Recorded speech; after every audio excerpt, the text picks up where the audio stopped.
McLaren said that they're going to have a big update before we reach Melbourne. But so far, when you look at the car, it does look underdeveloped. It doesn't have some of that area of complexity that perhaps we were expecting in this kind of big new era of McLaren. So we'll have to wait and see on some of the detail.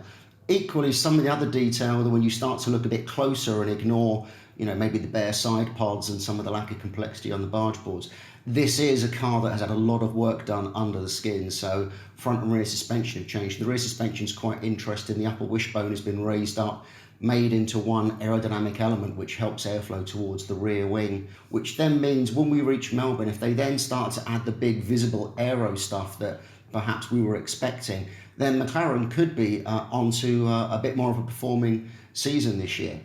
What they haven't done is added all of these little fine details that someone like Mercedes is so good at, with the barge boards and the treatment around the side pods of the floors, the front wing. It's that area that's kind of missing, and that area could have continued development even with the repackaging from Honda to Renault on the power unit side. Everyone else has brought the majority of their big upgrade package to testing, and McLaren just seem to be slightly on the back foot there, but this seems to be part of their strategy, so we'll have to trust them and see where that shakes out.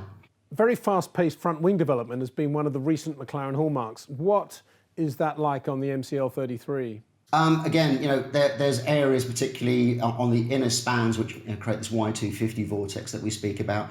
Huge level of complexity on that area of the front wing. It's always been a McLaren strong point for these past few years. You could argue how much that has benefited them, but that is one area where you can see small degrees of development. And as we've known over the past few years, it's literally almost race by race that they're adding something slightly different to that front wing.